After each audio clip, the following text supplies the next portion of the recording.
Bharatiya Janata party में गुलामी करेंगे।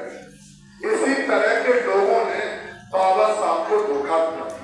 जब बाबा साहब जिंदा थे तो वो बाबा साहब के साथ तो रहते थे, जय भीम तो बोलते थे, लेकिन गांधी जी के चरणों में गुलामी करते थे, कांग्रेस की दरी बंदी बिछाते थे।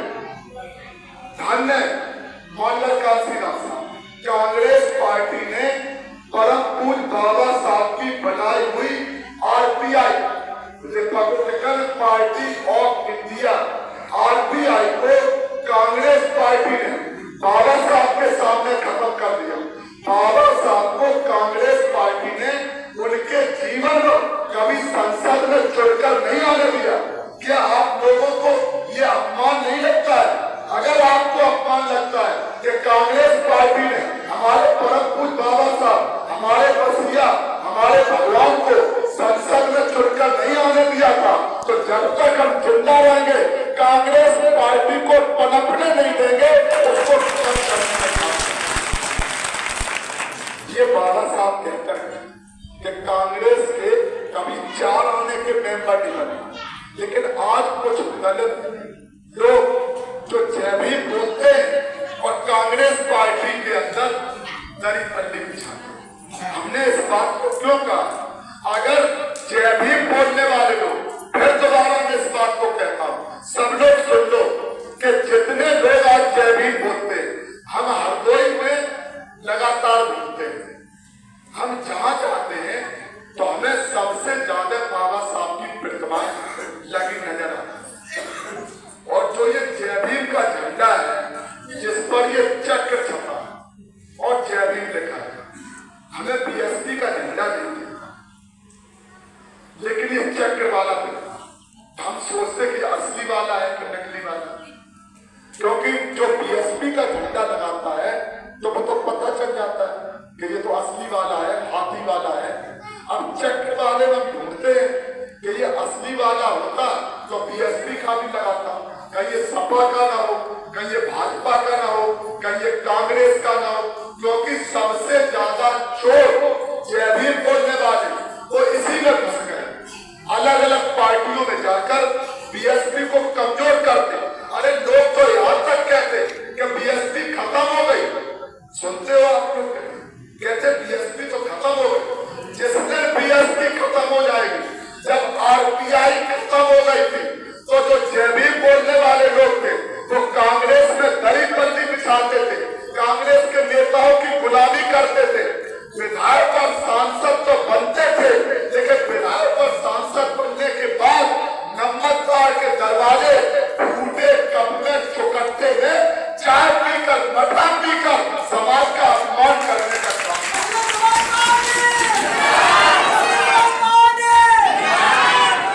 आप विधायक सांसद बनाते हो, ये फूटे चुकटते में चाय पीने वाले गुलाम नहीं बनाते हो, समझ रहे थे?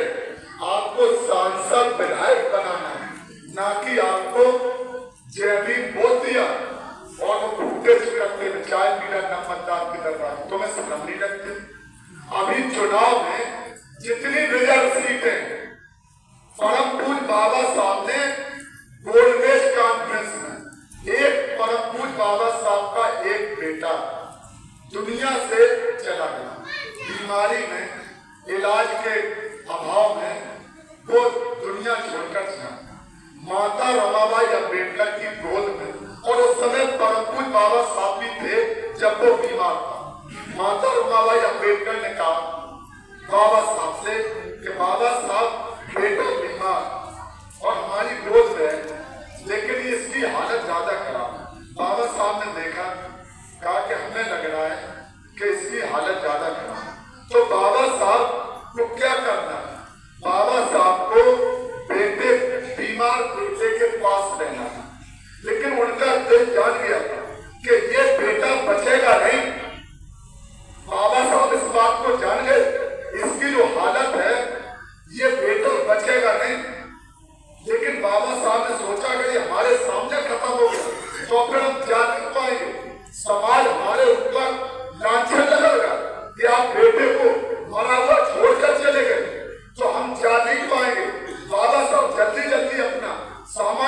दुनिया से चला।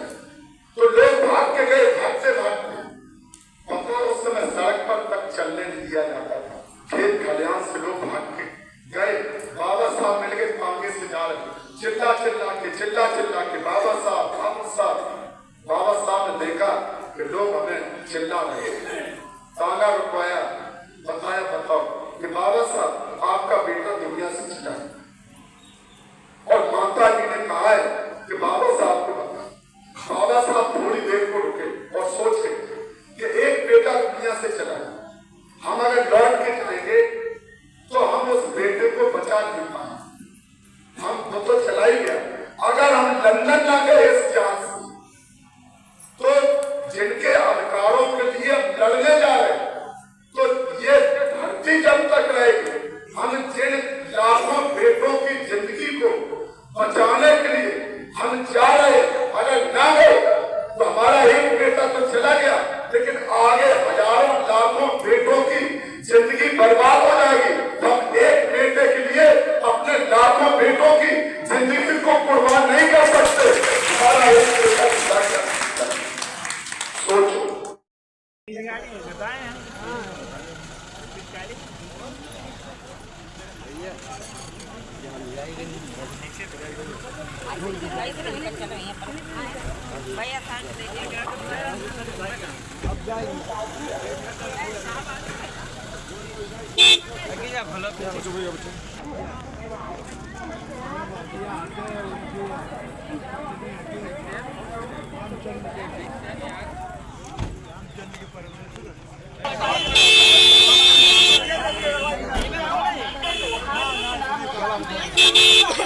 गाड़ी में ले लो क्या भैया, कौन सी गाड़ी?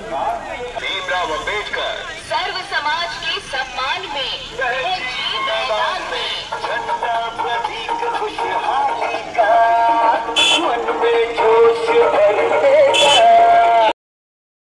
जितने भी नेता है, चाहे माननीय प्रधानमंत्री भी है, चाहे मुख्यमंत्री भी है, अगर रैली की बात आएगी और सम्मान की बात आएगी, तो माननीय बहन कुमारी मायावती जी से बड़ी रैली भारत में का नेता कोई दूसरा नेता नहीं है।